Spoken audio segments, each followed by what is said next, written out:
when you finish the postdoc and you transition into the academy, the professorial role. Yes. Can you tell us a little bit about what that process was like? And then what were some of the biggest challenges along the way? And what were some of the supports as well? So my first academic position was at the University of Connecticut. And I was in a Department of Human Development and Family Studies.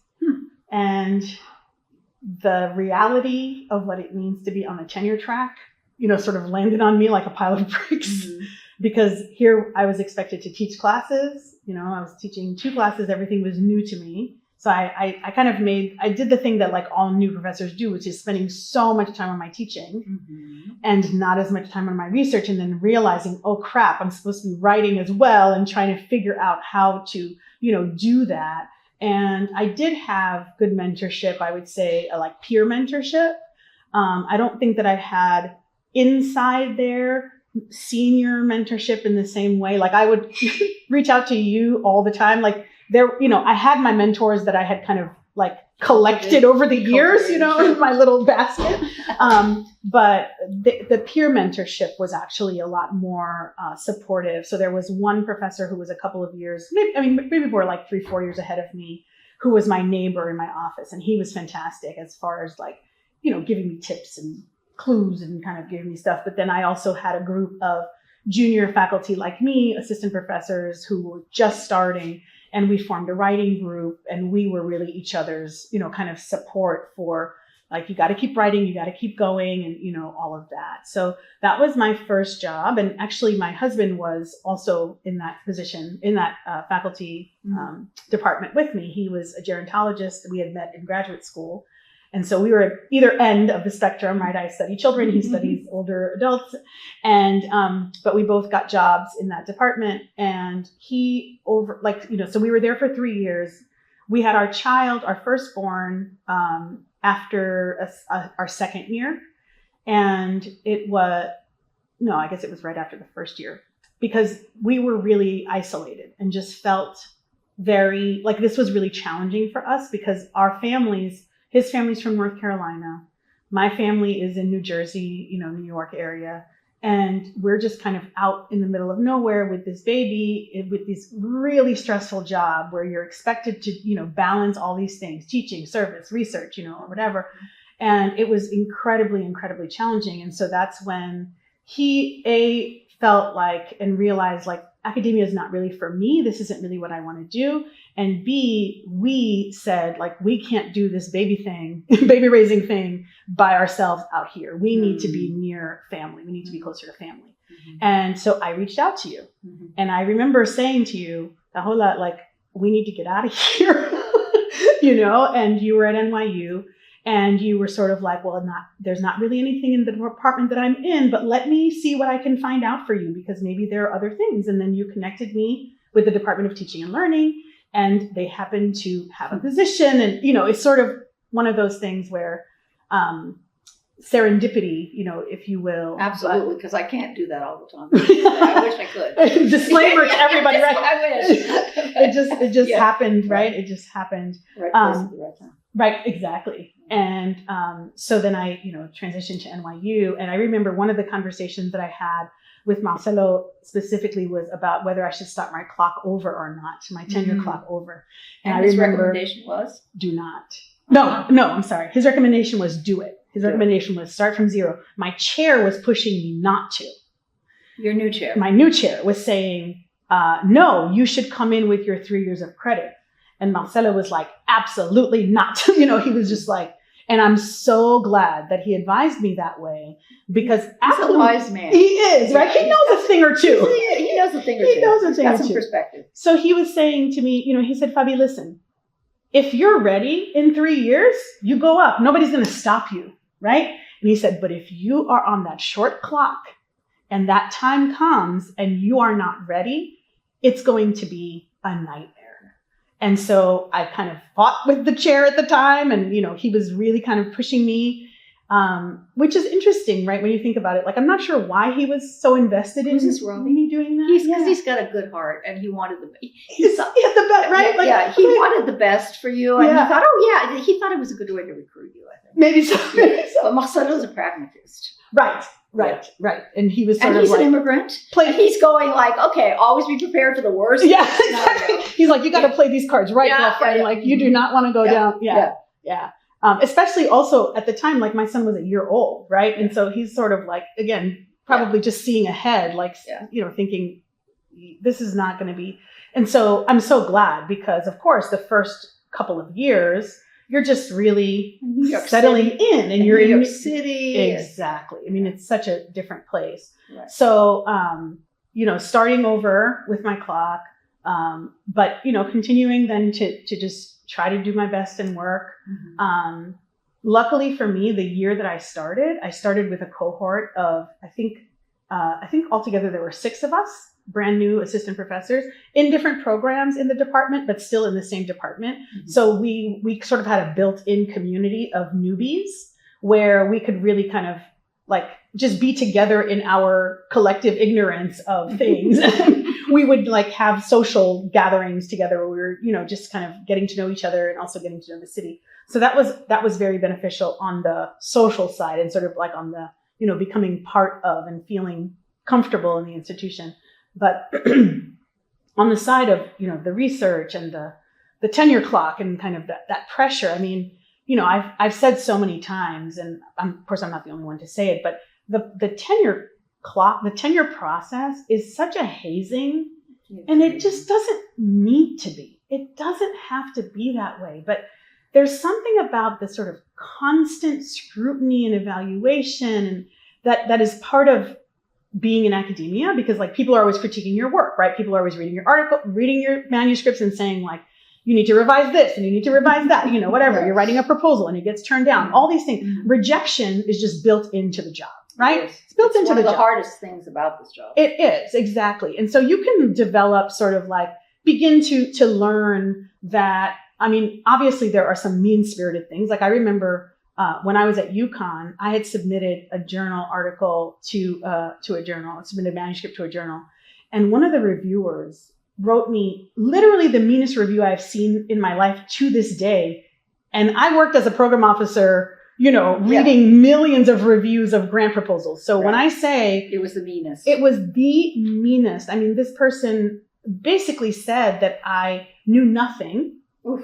And like, didn't even, they didn't even understand why I was a scholar. Like, I mean, we're talking about a scathing review. That one cut me so deep. My confidence was like on the ground,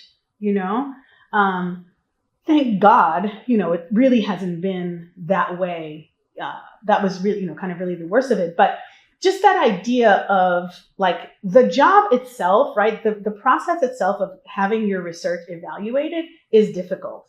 We don't need to, in the academy itself, like in our departments, in our school, we don't need to make it harder. We don't need to make people feel like, I mean, you can critique parts of a proposal, an article or whatever, and say, this could be stronger, or this could be, but you don't have to do it by saying, what is this person doing in academia? Right. Well, this is where mean-spiritedness and personality comes through in some evaluations. Yes. The hard part is, can you step back and say, is it them or is it me? And one tends to think it's me. Yeah. Which is... and this is where one of the lessons from John came in, because when I was a graduate student, John had me doing journal article reviews. He said, this is something that's part of the job. You're going to have to learn how to do it.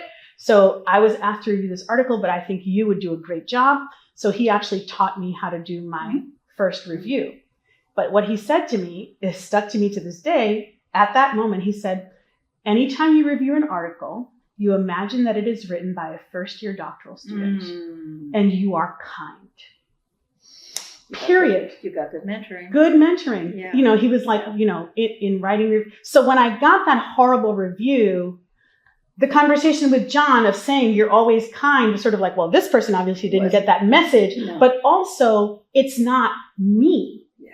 right? It's not me. And were you able to draw on that? I was. Yeah, because it's like it's part of your resilience. It's these lessons, right? These things that people tell. I mean, that was one of his lessons. And so because I internalized that lesson, and because when I was writing reviews, I was thinking to myself, this is a first-year doctoral student, right? Meanwhile, it could have been like some senior scholar, but the approach of kindness, the approach of, if I'm going to give you feedback and say, oh, you could have cited the work of so-and-so, I don't need to say, well, why would you not cite the work? Exactly. Yeah. Why haven't you read so-and-so? Right. Instead of saying, you might be really interested to check out this other thing because this person has been writing, something that you would be, whatever, right?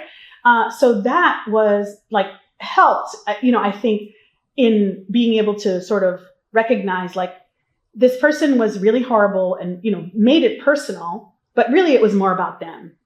Clearly. Right. And nobody told them that they needed to be kind, and nobody told them that they should imagine that they're, reviewing for a first year doctoral student and to have that person in your mind when you're writing, because you can't write mean things. If you're thinking about someone in a vulnerable position, I guess some people can, but most of us aren't just going to be horribly mean, right? We're going to be at the very least even-handed.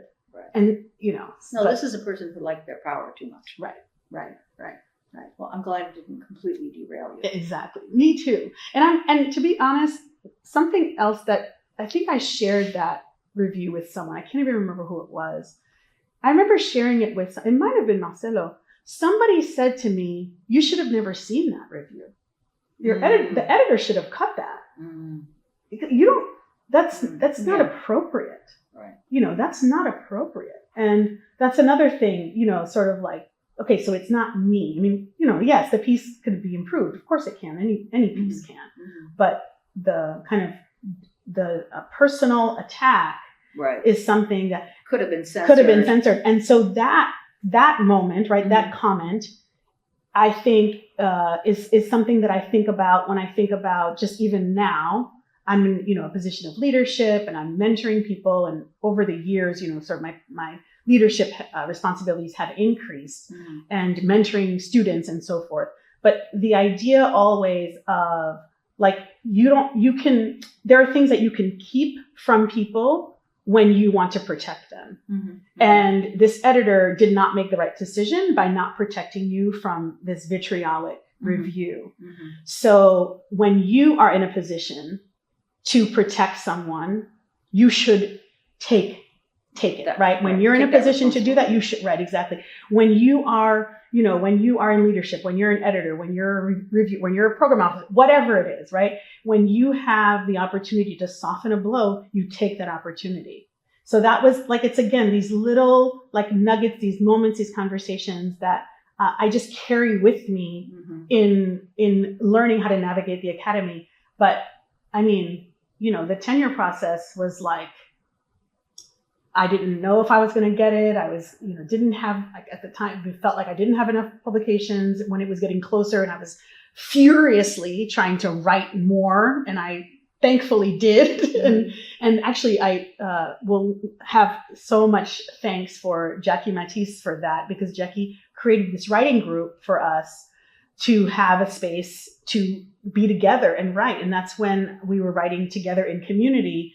And all of us who were juniors trying to get tenure that was like our safe space. That was our refuge, our home place, in the words of Bell Hooks. And that home place created a space that we could feel like nurtured and fed. We would get food, we were nurtured and fed, and also encouraged and built up, and sort of like, you can do it. And so you're working on this article and you don't think you're going to make it, but you are going to make it. You're going to finish it. You're going to submit it. And when we would submit, we would have celebrations. We would have cake. We would have, just anytime you did something, Jackie was always insistent that anytime somebody did something that they had set as a goal, their celebration was whatever they decided. So if your favorite thing was mangoes, everybody's having mangoes that day. Love it. If you want cake, you get cake. If you want to have pretzels, you get, whatever it was. But just that idea of like constant celebration, that was definitely one of those. I don't think that without that writing group, I don't think several of us who got tenure sort of in that same kind of window, we would have never gotten it if not for Jackie's group. So the importance of finding a space where you have colleagues that help you through the process, that keep you on task, that don't let you go into I'll never do it. Right. I'll never make, Right. Because you get discouraged. Writing is rewriting. That's right. I mean, that's right. And you're not the only one who has to rewrite and rethink and having a space that just kind of keeps you on task and track. And so that's my vision for the Academy. When I think about like what I would want the Academy to be and why I am in positions of leadership and fighting in these systems, it's because I want the Academy to be a space for women, scholars of color, underrepresented scholars of every stripe, immigrant, whatever, to feel like they have a home place. And this is what I mean when I say that like within our departments or within our schools, there's no need for the extra meanness or for the extra feelings of hazing, because you're going to get that anyway. Those feelings. The world will bring that to you. That's right. The harsh reviews will come. I put all this work into this grant proposal and I didn't get it will come. The rejection from the article, from the journal will come. But my goodness, we can have spaces where we celebrate each other inside these, right? It's like inside these walls, we can create spaces that feel generative and generous and kind and lovely and collaborative. And like, we're all in it. We're like working toward the same goal. We're in a department. We want our students to graduate. Like we're in it together. Let's do it together. So it really, disturbs me when I hear that even now, right, that people who are junior now are coming into departments where there's hostility, competition, meanness, mean-spiritedness. It's like, that's for what? For what? I mean, it just, I have no patience for it because it's not necessary. It doesn't help anyone. No. Absolutely not. And it derails far too many talented people. Exactly. It keeps so many people away. It keeps how many brilliant students, graduate students, do I hear say like, oh, I never want to be a professor because, like I've heard these negative stories. And I just think like we are missing out. We are missing out. Like we are not going to hear the voice of, this brilliant person because we have made it such a hostile space that they're like, you know what, peace out. Like, I don't need this. Right. And I think. And it's not always hostile. It's just, it can be. So their rejection is part of the academic game. Right. Because you have to write proposals and you have to write articles and you get your review process. That's right. It doesn't always have to be a negative process, but learning to put a raincoat against the storms. Yes. Right. It's sort of like I love that. You need a raincoat when the reviews come in. Yes. And what can you take from the teachable moments in useful and critiques? Yes. And when can you discard just pure nastiness? Yes. Because nastiness is in the world. Yes. And know that it's the other person and not you. Yes. And so this is where mentorship is helpful. Absolutely. To have folks who have taught you when to put on the raincoat. Yes. And so I think that's part of the mentoring process. Yes. But I love that idea too. I love that imagery of the raincoat for sure. Yeah. I love it. That's it. But the other thing you've talked about is how to create cultures where we support one another. Right. And I've seen departments. I've been in a lot of academic spaces. Yeah. And there are spaces that are really generative and supportive, and others that are just plain toxic. Right. And it is really set by the folks who are there, often the senior folk. And the senior folk, if I've seen it, that when there's a toxic space, the senior folk acculturate the newer folk to the toxicity. Yes. And so you just see how it's set that way. And, yes. I've seen that. Right? I've seen that. And then in other spaces, it's set from the top. Yeah. And then they just acculturate everybody into better spaces. Yes. Or you get a critical mass of junior folk who can kind of shift But the cultures of the spaces are really important. Right. I think you're speaking to really important issues. Yeah. I think that's really key. So when you were talking about the raincoat, I was thinking I want our departments to be raincoats for each, you know what I mean? Like, this should be a space where we feel, I mean, first of all, you hired me. You must have liked something, right? Like, why would you not then want me to be successful? Why would you not then want to, kind of nurture and celebrate and all of that? Like, it makes no sense. It's sort of like, I'm bringing you in, but actually I'm bringing you in so that I can make you feel bad about yourself. Like, it doesn't make any sense, but, So can you tell me a little bit, in what ways do you think the immigrant origin first generation scholars' educational journey into the academy is similar and different from other folks who are first generation to college? Yeah. So, we in higher education, there's talk about the first generation. Yes.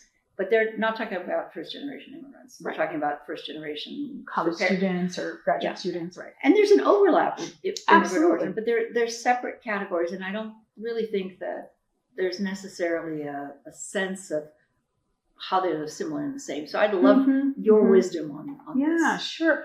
So, I mean, I think part of it is that a first generation college student, if they are, say, a US born person who has grown up in the US of like US born parent, like, they're sort of like been here for generations kind of people, right? White folks, Black folks, whatever. They are not having to contend with the same, the other kind of shocks to the system that come from entering academic spaces. That, yes, they have to face oftentimes social class, which is huge, and often have to face sort of like the coldness of academia. Sometimes there can be a real coldness and a real kind of institutional idea that you as a person don't really matter. You leave that at the door. But I think when you have immigrated and you also have to deal with the cultural aspects that are part of just like being American, that I think American first generation folks don't necessarily experience, because they don't have to deal with the American part. They're already part of that part. They don't have to have that part on top of the other kinds of experiences. So then, I mean, because obviously what we're talking about here is intersectionality. So I think, the more intersections, right, there are in a given space, the more delicate and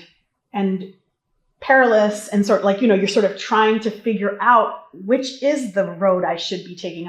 I'm literally picturing, because the idea of intersectionality, when Kimberly Crenshaw wrote that article, she wrote about like an actual traffic intersection and how, that's how she kind of visualized. So I'm in my mind right now visualizing a traffic intersection, but instead of having like, say, 4 different roads, it's like, 18 or, like it's all your different identities. So for me, being Black, being a woman, being an immigrant, right? Like all those things are part of my intersectional identities. And so the more I think of those kind of roads, if you will, that are kind of coming into this center place, the more of those there are, the more complicated it is for you to figure out like, well, which one is my way in to this, kind of center or, whatever, like which one of them is informing my experience right now, right? If we think about, again, Crenshaw's idea that like at the intersection, there's a traffic accident and we don't know what caused the accident because it's at an intersection. So when I'm having a difficult time traversing the academy, I don't know what it's coming from. Is it because I'm first generation? Is it because I'm an immigrant? Is it because I'm Black? Is it because I'm a woman? Is it because, like it's sort of like the on and on and on. So I think for immigrant first generation college students or graduate students, there is just that added layer of the American way, the American system, the American models of education and higher education that they also then have to learn in addition to learning the other pieces. That's very helpful. I love the intersection, traffic intersection that you borrow from Crenshaw as a metaphor. What do you wish colleagues in the academy considered or knew about immigrant origin first generation students in higher education, either to be better colleagues or to better serve their students? I think there are just so many things that I wish people knew about immigrants. You have all the time oh my goodness to share your wisdoms. I think one of them is that immigrants typically immigrate by choice, not always, but probably for most of them, what they would really choose is to stay home. So for me, for example, right, I remember when Trump made that shithole countries comment, and Haiti was one of the countries that he was referring to. And I did a vlog, my response to him. And I was like, yes, I'm happy to be here. I'm happy to have emigrated to this country. I'm grateful. I'm, so forth. I don't, whatever. But if I could, I would prefer to be home, right? I'm not here like, just this idea that people are coming here and taking away instead of contributing. I was sort of like, but I'm bringing, like, not only do you get me, but you're also getting all of my rich experiences from growing up in Haiti, growing up in a different country, bringing in a different set of lenses and a different perspective, a different way of doing things, a different approach to solving problems, a different, just kind of different everything. Like, you're not recognizing any of that. You're just seeing this interloper who's coming here to take things, but you're not seeing this person is actually bringing a lot. So I think one of the things would be, like, first of all, like, if we could stay home, we would probably.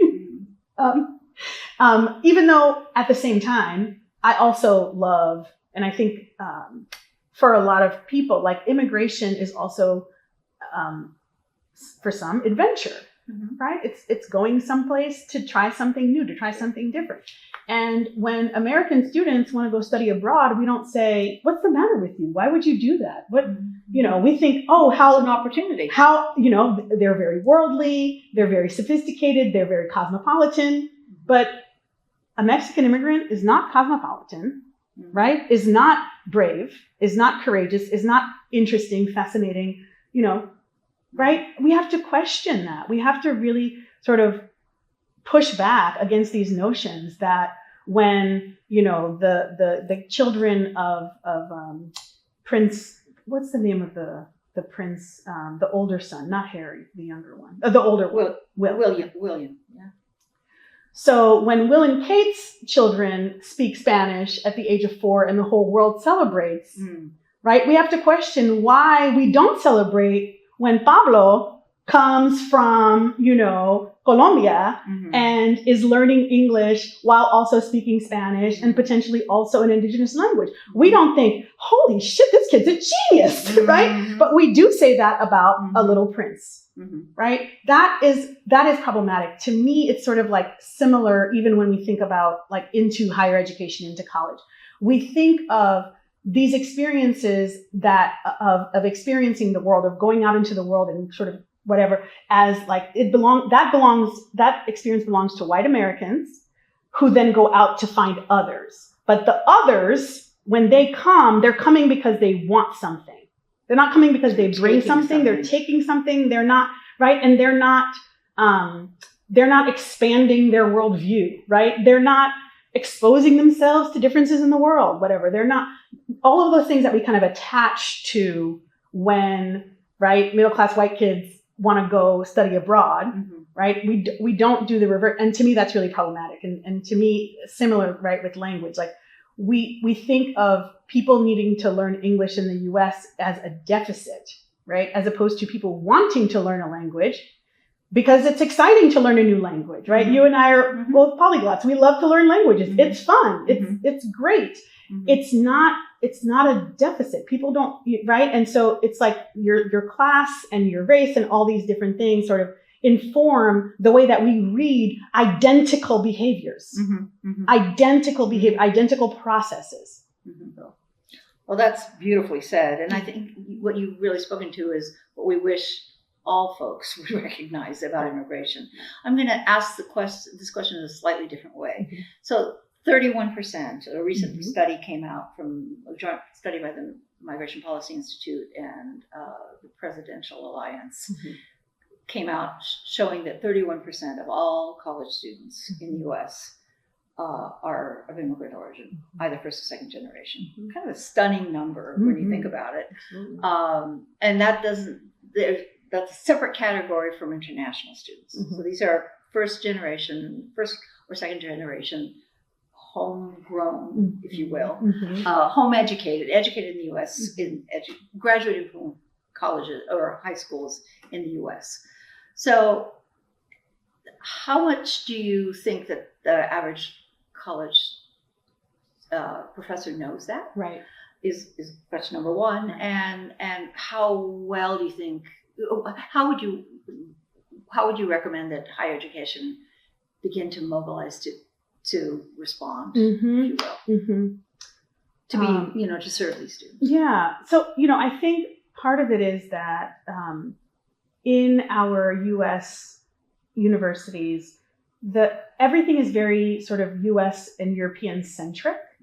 And so these immigrant students are in the classroom and their professors don't even know what richness they are bringing, right? They don't even tap into the funds of knowledge that these students are bringing because they are coming in with an experience that's from another country, another culture, that they have had to adapt. They have had to learn to live at home with their family, with their immigrant family, and the particular ways that they need to exist in those spaces. And they've also had to learn how to navigate outside of those spaces and be an American kid, if you will. Those things are very sophisticated psychological processes that people engage in developing their identities.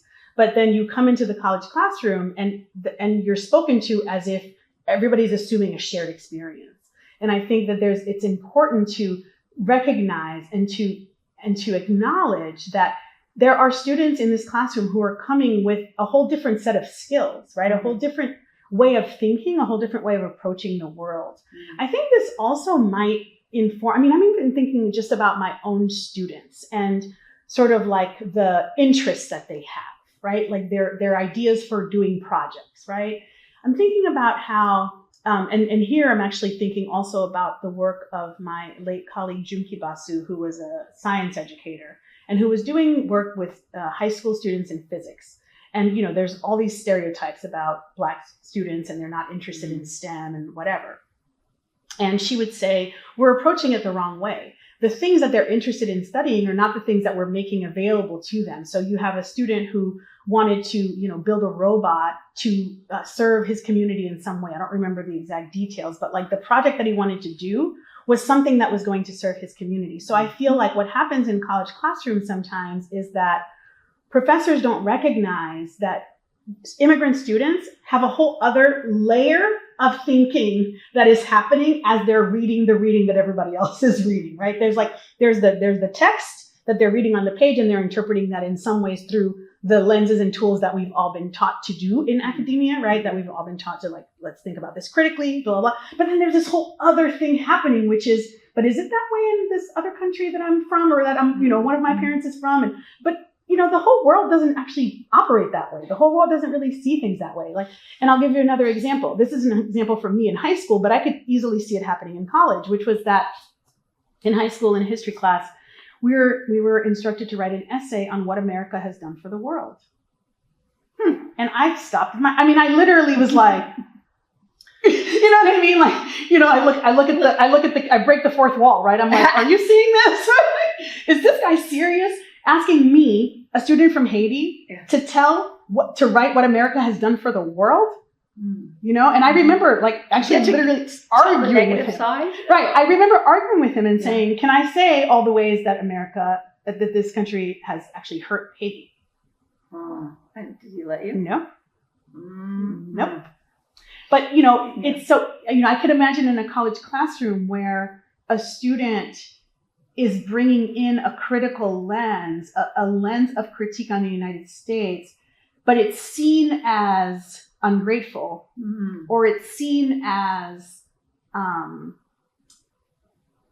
just like un-American, instead of understanding it as, but there's so much more to the world and in the world, that there's this whole other layer happening that could really enrich what it is that we're talking about. And if we're talking about science class, going back to the STEM example, if we're talking about like our engineering students, right, who are predominantly immigrant students, like specifically at NYU, I can say that predominantly our students in the engineering school are immigrant students. Yeah, that's right. Is the curriculum reflecting is it welcoming their experiences? Is it welcoming the different ways of knowing? We assume that there's one way of knowing in the academy. There are so many ways of knowing. Are we making space for those ways of knowing? What would it look like in our classrooms if we did invite other approaches to thinking, to problem solving, to, I just think immigrants bring this richness of experience, this variety, just sort of alternative perspectives, alternative options. Mm-hmm. It doesn't have to be this way. It could also be that way. Mm-hmm. Because I think when we can become very sort of like just one track and single vision and thinking like, this is how it has to be. This is what I want to say. There is a lack of imagination when we do not bring in the perspectives of immigrant students into our classrooms, because our imagination can only be expanded for our imagination for what is possible, our visions for how things could be different, better, and so forth in the world. We lose that when we do not bring in these immigrant students' experiences, when we don't acknowledge them, when we don't even see them, right? We look out into our classroom, it doesn't even occur to their fact, right, that they're there. And so I just want to see more of that. I want the Academy to recognize and acknowledge, and the Academy loves to celebrate globalness, right? Globalization, but not when it comes to immigrants. Right. And so how can we, that same idea, those same understandings that we have of how globalization can be beneficial, right? Because of course it can also be exploited, but of course, thinking about the ways that it can be beneficial. My goodness, you have that in your very classroom, right? So how can we welcome that, make space for that? Beautiful. Is that okay? I feel like that was beautiful. So what advice or words of wisdom would you give young people of immigrant origin who are considering their journey into the Academy? My biggest advice for anyone always, but especially for immigrant students, is to seek out mentors. To seek out mentors who are knowledgeable about the ways to play the game of this culture and, really kind of learn from them, learn from other people, take those mentorship opportunities, develop those relationships with people who are, people who are positive, right? Like people who are kind, people who are generous and so forth. Like those relationships are so key, I think, to helping you navigate, because the fact of the matter is a lot of times your parents will not have the knowledge to help you navigate, right? They will not have the experience, even if they are college educated in their own country. Right. They do not necessarily know how the US college game is played. And so being able to turn to people, to get those kinds of like, information, advice, whatever is really important. I think also, which this might seem a little bit strange or maybe backwards, but I think it's also, another piece of advice I would give is to recognize for yourself the value of your own immigrant experience and use that as a source of strength. Mm-hmm. Use that as a source of recognizing the resourcefulness of your family members, of yourself, because it really does take a lot to leave home. It is not an easy thing. It's difficult. We still, I still literally physically ache and long for Haiti. I miss it in ways that I can't even put into words. The resilience to be able to have that live inside of me at the same time that I can also live in my career and live with my family and here and be, incredibly joyful and grateful and have a beautiful life. All those things are existing at the same time. Not everybody can do that, right? Like not everybody 100%. can do that. So just, I think like recognizing your own strength, recognizing and your own, the diversity of experience that you're bringing to the table as a strength, as something that you can use to keep propelling you forward, right? And to keep reminding you of what's important. So I was thinking about, I just was brought back to in my own mind, your question around support, like, kind of what should the Academy know about supporting immigrant students Yes. and whatever. And I just want to also bring in the family, because I think that's something else. I think another thing that when we don't recognize the immigrant experience, in our classrooms, in the Academy, right, or of our students, we're also ignoring all the sacrifices that the family members have had to make for this student to be sitting in that chair in your classroom on this day. There is an entire history there. And so depending on the circumstances, right? Sometimes these are refugee circumstances. Sometimes these are, circumstances of voluntary migration where there was no problem at all, right? Mm-hmm. But regardless, there were still sacrifices that had to be made, right? And so the idea that you are not just, there's a person in front of you, they're a single person, but they're actually a bunch of invisible people behind them, right? Mm-hmm. that have really created a way for them to be here. And I think there's something about sort of not recognizing how much immigration is a sacrifice. Think about the sacrifice that my mom made in sending her child, her only child, to another country to be raised by someone else. Someone she loved, sure, but not her. The sacrifice that she made to then be able to be here and build a life so that I could come, that's huge. That is tremendous. And that informs my thinking, I'm sure, unconsciously, right? Always remembering that, like, what my mom did, this act of love that my mother made so that I could, be sitting here with you today is always with me. And it's always with our immigrant students. The sacrifices of their families, the fact that they might represent the wildest dream of a family member who went through, who crossed borders, who went through so many things, who took a boat, who, whatever it is that they had to do, right, toiled and dealt with, being insulted, right, being educated in their own country as a physician or as an engineer or as, someone like who would be regarded very highly in society, a professor, but then who comes to the United States and is working in a service occupation that doesn't reflect their level of preparation and education, which is not at all to say that there's anything wrong with service occupations. But if it's not a reflection, right, and if you have gone through a whole process, for example, in your own country of becoming a physician, and then you come to the United States and you can't, it won't even be acknowledged or recognized as exactly, that impacts people, right? Yes. Because people have had to really kind of reframe their own thinking of themselves, right? Because they thought of themselves as someone with a certain level of competence and achievement, and now you're bringing them down to zero.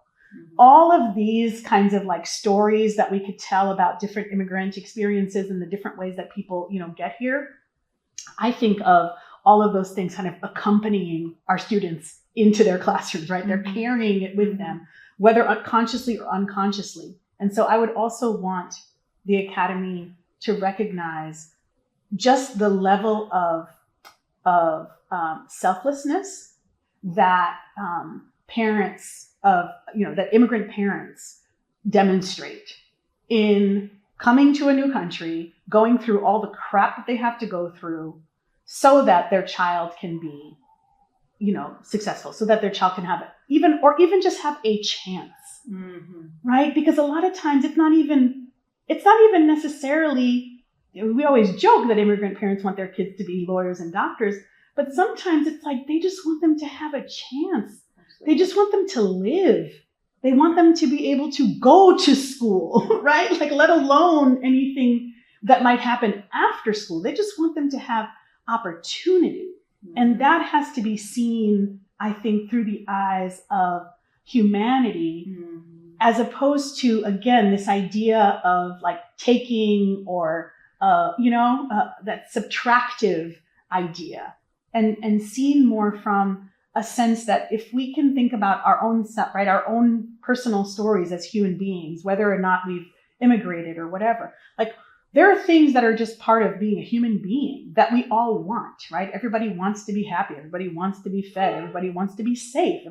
Like these are things that all people want. And I just think we lose sight of that so much. And when we don't acknowledge all of those things kind of being part of the story of our students, then we cannot create classrooms and classroom communities that allow for those stories to emerge, that reflect those stories, that invite those stories, that invite the different ideas and the different ways of thinking, and have you imagined the world in this other way?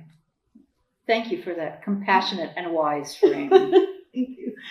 So looking back on your educational journey, what would you tell your younger self? Oh my goodness.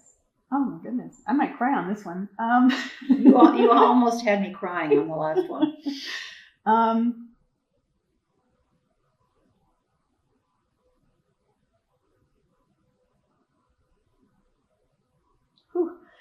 I think I would tell my younger self that she is so much stronger than she knows.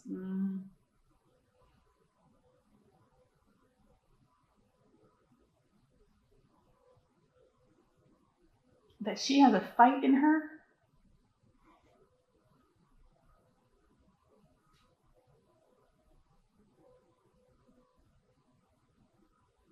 And that her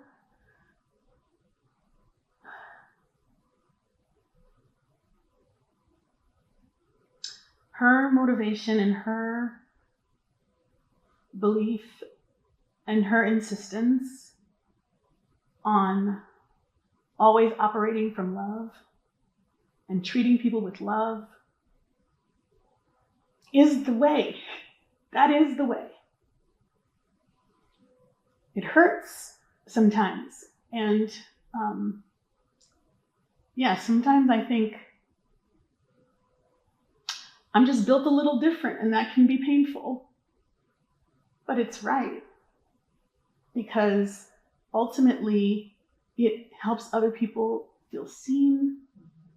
It allows other people to be themselves because you're being yourself.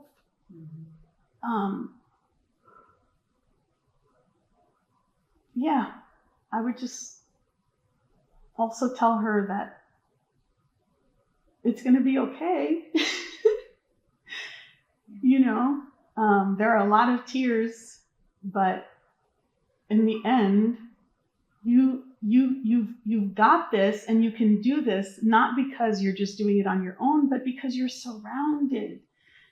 You are in an ocean of people who love you. You are literally surrounded by love and support and other people's strength and their advocacy on your behalf. All of those things, like that, on those days when you want to give up everything, right? Just recognizing